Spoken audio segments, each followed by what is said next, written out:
Hey guys, welcome to the HomeTown Kitchen. Today I am with Matthew Crow. Hey Matthew. Hello. How are you? Good. Good. So what are we making today? This is called Butterscotch Brownies. Yum. What we have, that's what we call them at my house. This is a recipe from my mom. Cool. So it's delicious when they're done, but you do have a little bit of prep work, so. Cool, well, can we get started? Absolutely. Awesome. All right, first we need to preheat the oven to 350 degrees. And then what you'll need is a half a cup of butter, so 1 stick for those that need a conversion, 2 teaspoons of vanilla extract, 1 teaspoon of baking powder, 2 cups of brown sugar, you can use either light or dark, 1 cup of all-purpose flour, 2 eggs, regular salt, which is 1 teaspoon worth, and then you'll need a cold stick of butter for greasing the pan the old-fashioned way. Cool, I'll start there. Okay. And just start greasing all over the pan. Bottom and sides? Yes, bottom and sides. First thing we'll want to do is to kind of get all of our dry ingredients together and then all of our wet ingredients together, which is going to be the melted butter, the vanilla extract, and the eggs. So Matthew, why does this recipe mean something to you? What's it all about? When I was growing up, during the holidays, I would always help my mom in the kitchen, and she would make some butterscotch brownies, but then they wouldn't last very long because everybody liked them. I'm sure. Let me put this in the microwave. Okay. I like to put all of the wet ingredients on the bottom. That way you don't have a lot of flour clumps and sugar clumps and everything. We're gonna sift the flour when we get to that point. Okay. So that'll also take care of some clumps.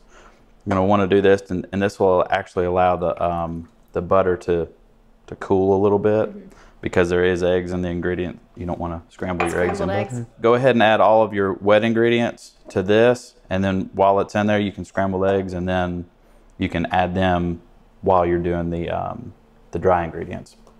So we're gonna have 2 eggs. We'll crack these. Nice crack. Thank you. Little practice. Put this over here. A little trash pile. You want me to whisk? Yes. You can use a fork or you can use just a traditional whisk. Whatever's gonna be easier. You're gonna wanna whisk that up to just where it looks like a scrambled egg. Okay. While you're doing that, I'm going to add the vanilla and start mixing in some dry ingredients too. Again, you're going to want 2 teaspoons of vanilla extract. So get your handy measuring spoons out. So Matthew, who looks forward to this recipe the most? Is it you? Oh yeah, Yeah. For sure. Absolutely. All 3 of my sisters enjoyed it. I enjoyed it. And then if there were any leftovers ever, they didn't make it very long. I'm sure. In the unlikely event that there were leftovers, they only made it to about lunch the next day. So That's the proper dessert. absolutely. Next, what we're gonna do is 1 teaspoon of baking powder and 1 teaspoon of salt. Okay. So, and you just want it to have an even cup here. And then what we're gonna do is use that fork and mix this up as well before we start doing the dry ingredients. 1 teaspoon of salt. It's pretty simple, really. We'll go ahead and just dump the brown sugar in. You don't have to worry about clumps in that. It's gonna be delicious. So you can start using your spatula on this. You just wanna mix it up to where you start getting it good and coated. Now it's gonna look like a gooey mess. It looks delicious. It's gonna be absolutely delicious. You can actually dump your eggs in there now. And then what we'll do is we'll start mixing in the flour as well. Now some people can dump all this at the same time, and that's fine. You just have to work it a little bit more. I like to add a little bit and then mix to keep the consistency good. And then flour doesn't go everywhere. That's exactly right. And that's the other thing. I think that's why my mom really let us do this, is because it doesn't make a huge mess like cakes and stuff do. So you don't have flour bombs everywhere. And then 1 cup of flour. I always like to do the sifting and the stirring, mean, you can more than welcome to stir right there, and I'll just keep adding. And then what that'll do is that actually keeps flour clumps from getting in the... Oh, that's nice. So it's really smooth. And then if you don't have a sifter, no big deal. Just work it just a little bit more, keep stirring. It kind of has the consistency of caramel. Yes. And in fact, I mean, that's really kind of what caramel's made out of, is butter and sugar. So we're adding a few more things to make it a little bit more brownie-like. So was this recipe made up, or did someone perfect it along the way? I have no clue where it came from. All I know is my mom's been making it, and I started making it. And we've had one or two mishaps along the way. We decided to write it down wrong one day, just from memory, and we ended up with a big buttery mess. Okay, how are we looking? All right, we'll have a little bit more left. Okay. You're gonna wanna keep going until it gets good and even colored. Okay. It's kind of a good arm workout. It is for sure. That's right. All right, your turn. All right, I'll take over the arm workout. All right, you wanna scrape that off the sides good. So do you typically make this for Thanksgiving, Christmas, or any holiday?